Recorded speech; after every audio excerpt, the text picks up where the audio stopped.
Hola, soy Victoria Cáceres, soy escritora, soy lectora. Hoy voy a leer un cuento de Jorge Luis Borges que se llama El Sur. El hombre que desembarcó en Buenos Aires en 1871 se llamaba Johannes Dallmann y era pastor de la iglesia evangélica. En 1939, uno de sus nietos, Juan Dallmann, era secretario de una biblioteca municipal en la calle Córdoba y se sentía hondamente argentino. Su abuelo materno había sido aquel Francisco Flores, del 2 de Infantería de Línea, que murió en la frontera de Buenos Aires, lanceado por indios de Catriel, en la discordia de sus dos linajes.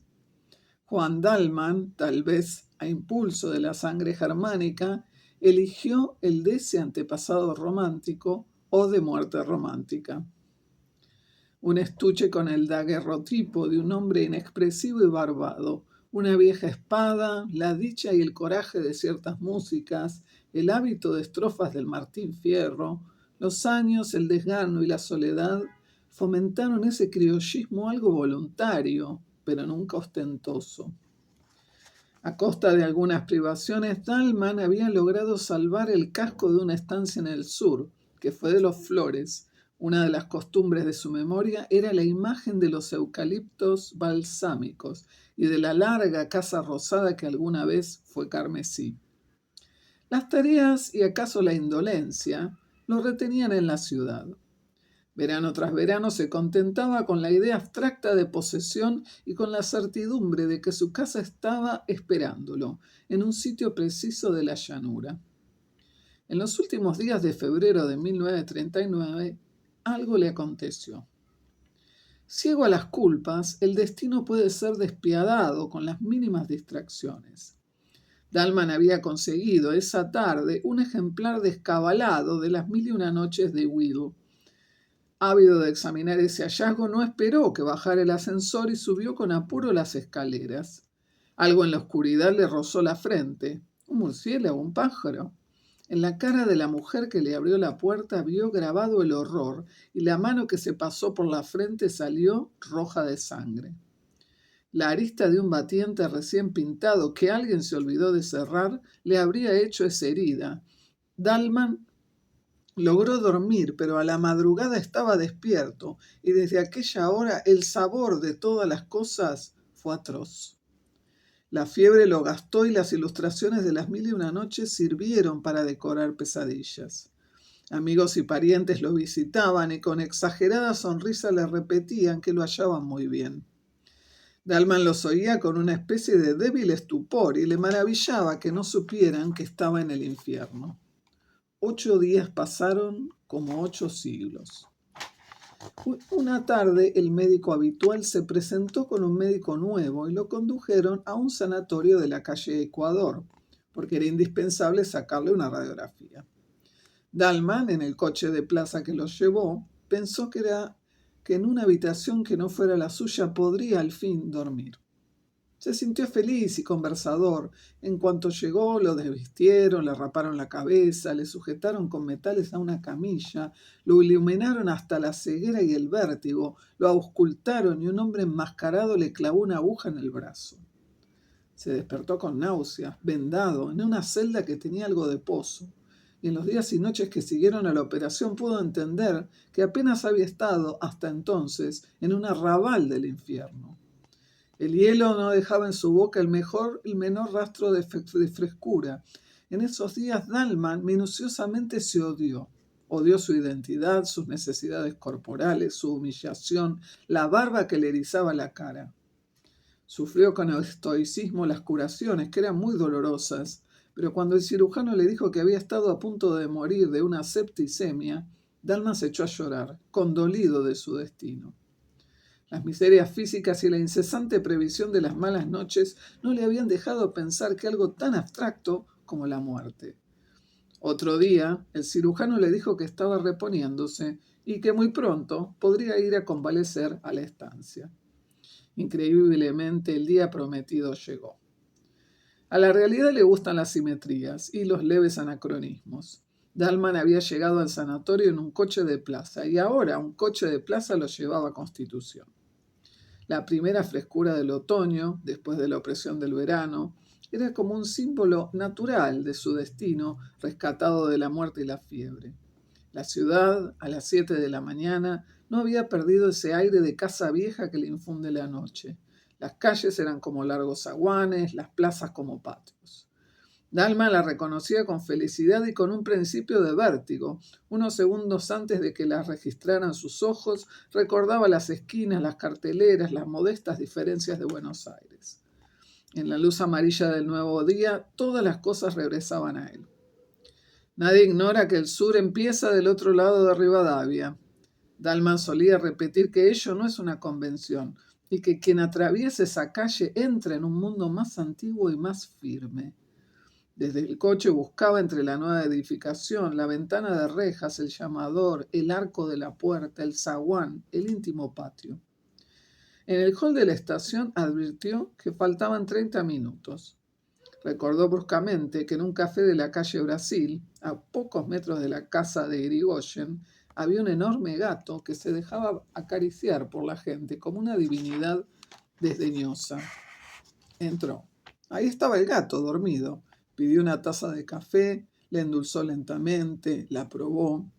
Ese placer le había sido vedado en la clínica. Y pensó, mientras alisaba el negro pelaje, que aquel contacto era ilusorio y que estaban como separados por un cristal, porque el hombre vive en el tiempo, en la sucesión, y el mágico animal en la actualidad, en la eternidad del instante. A lo largo del penúltimo andén, el tren esperaba. Dalman recorrió los vagones y dio con uno casi vacío. Acomodó en la red la valija. Cuando los coches arrancaron, la abrió y sacó, tras alguna vacilación, el primer tomo de Las Mil y Una Noches. Viajar con este libro, tan vinculado a la historia de su desdicha, era una afirmación de que esa desdicha había sido anulada y un desafío alegre y secreto a las frustradas fuerzas del mal. A los lados del tren, la ciudad se desgarraba en suburbios. Esta visión y luego la de jardines y quintas demoraron el principio de la lectura. La verdad es que Dalman leyó poco. La montaña de piedra imán y el genio que ha jurado matar a su bienhechor eran, quien lo niega, maravillosos, pero no mucho más que la mañana y que el hecho de ser. La felicidad lo distraía de Sherezad y de sus milagros superfluos. Dalman cerraba el libro y se dejaba simplemente vivir. El almuerzo, con el caldo servido en boles de metal reluciente, como en los ya remotos veraneos de la niñez, fue otro goce tranquilo y agradecido. Mañana me despertaré en la estancia, pensaba. Era como hacia un tiempo fuera dos hombres, el que avanzaba por el día otoñal y por la geografía de la patria, y el otro, encarcelado en un sanatorio y sujeto a metódicas servidumbres. Vio casas de ladrillo sin revocar, esquinas y largas, infinitamente mirando pasar los trenes, vio jinetes en los terrosos caminos, vio zanjas y lagunas y haciendas, vio largas nubes luminosas que parecían de mármol, y todas esas cosas eran casuales, como sueños de la llanura. También creyó reconocer árboles y sembrados que no hubiera podido nombrar, porque su directo conocimiento de la campaña era harto inferior a su conocimiento nostálgico y literario.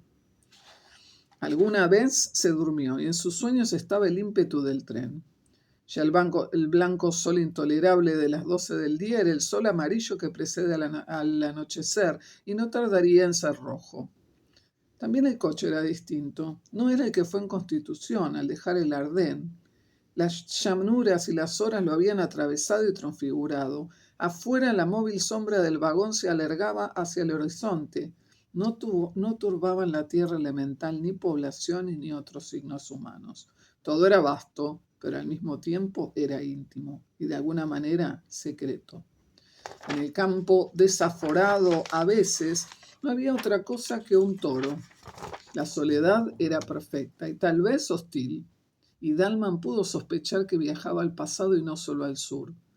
De esa conjetura fantástica lo distrajo el inspector, que al ver su boleto le advirtió que el tren no lo dejaría en la estación de siempre, sino en otra, un poco anterior y apenas conocida por Dalman. El hombre añadió una explicación que Dalman no trató de entender ni siquiera de oír, porque el mecanismo de los hechos no le importaba. El tren laboriosamente se detuvo casi en mitad del campo. Del otro lado de las vías quedaba la estación, que era poco más que un andén con un cobertizo. Ningún vehículo tenían, pero el jefe opinó que tal vez pudiera conseguir uno en un comercio que le indicó a unas 10-12 cuadras. Dalman aceptó la caminata como una pequeña aventura. Ya se había hundido el sol, pero un esplendor final exaltaba la viva y silenciosa llanura, antes de que la borrara la noche. Menos para no fatigarse que para hacer durar esas cosas, Dalman caminaba despacio, aspirando con grave felicidad el olor del trébol. El almacén alguna vez había sido punzó, pero los años habían mitigado para su bien ese color violento. Algo en su pobre arquitectura le recordó un grabado en acero, acaso de una vieja edición de Pablo y Virginia. Atados al palenque había unos caballos. Dalman entró, creyó reconocer al patrón, luego comprendió que lo había engañado su parecido con uno de los empleados del sanatorio. El hombre, oído el caso, dijo que le haría atar la jardinera, para agregar otro hecho aquel día, y para llenar ese tiempo, Dalman resolvió comer en el almacén. En una mesa comían y bebían ruidosamente unos muchachones, en los que Dalman al principio no se fijó. En el suelo apoyado en el mostrador se acurrucaba inmóvil como una cosa un hombre muy viejo. Los muchos años lo habían reducido y pulido como las aguas a una piedra o las generaciones de los hombres a una sentencia. Era oscuro, chico y reseco, y estaba como fuera del tiempo, en una eternidad. Dalman registró con satisfacción la vincha, el poncho de bayeta, el largo chiripá y la bota de potro, y se dijo, rememorando inútiles discusiones con gente de los partidos del norte o con entrerrianos, que gauchos de esos ya no quedaban más que en el sur. Dalman se acomodó junto a la ventana. La oscuridad fue quedándose con el campo, pero su olor y sus rumores aún le llegaban entre los barrotes de hierro. El patrón le trajo sardinas y después carne asada. Dalman las empujó con unos vasos de vino tinto. Ocioso, paladeaba el áspero sabor y dejaba errar la mirada por el local, ya un poco soñolienta. La lámpara de querosén pendía de uno de los tirantes. Los parroquianos de la otra mesa eran 3. 2 parecían peones de chacra, otro, de rasgos achinados y torpes, bebía con el chambergó puesto. Dalman de pronto sintió un leve roce en la cara. Junto al vaso ordinario de vidrio turbio, sobre una de las rayas del mantel, había una bolita de miga. Eso era todo, pero alguien se la había tirado. Los de la otra mesa parecían ajenos a él. Dalman, perplejo, decidió que nada había ocurrido y abrió el volumen de Las Mil y una Noches, como para tapar la realidad. Otra bolita lo alcanzó a los pocos minutos, y esta vez los peones se rieron. Dalman se dijo que no estaba asustado, pero que sería un disparate que él, un convaleciente, se dejara arrastrar por desconocidos a una pelea confusa.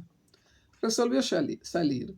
Ya estaba de pie cuando el patrón se le acercó y lo exhortó con voz alarmada. «Señor Dalman, no les haga caso a esos mozos, que están medio alegres». Dalman no se extrañó de que el otro, ahora, lo conociera, pero sintió que esas palabras conciliadoras agravaban, de hecho, la situación.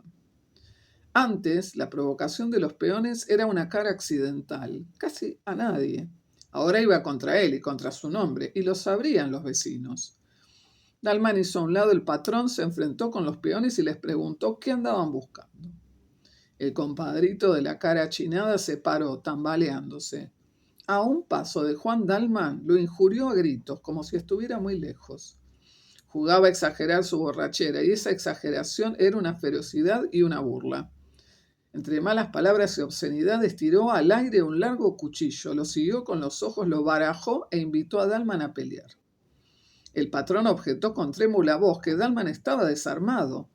En ese punto, algo impredecible ocurrió. Desde un rincón, el viejo gaucho extático, en el que Dalman vio una cifra del sur que era suyo, le tiró una daga desnuda que vino a caer a sus pies. Era como si el sur hubiera resuelto que Dalman aceptara el duelo.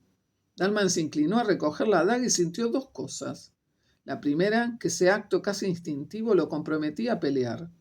La segunda, que el arma en su mano torpe no serviría para defenderlo, sino para justificar que lo mataran. Alguna vez había jugado con un puñal, como todos los hombres, pero su esgrima no pasaba de una noción de que los golpes deben ir hacia arriba y con el filo para adentro. No hubieran permitido en el sanatorio que me pasaran estas cosas, pensó. Vamos saliendo, dijo el otro. Salieron. Y si en Dalman no había esperanza, tampoco había temor. Sintió, al atravesar el umbral, que morir en una pelea a cuchillo, a cielo abierto y acometido, hubiera sido una liberación para él, una felicidad y una fiesta en la primera noche del sanatorio, cuando le clavaron la aguja. Sintió que si él entonces hubiera podido elegir o soñar su muerte, esta es la muerte que hubiera elegido o soñado. Dalman empuña con firmeza el cuchillo, que acaso no sabrá manejar, y sale a la llanura.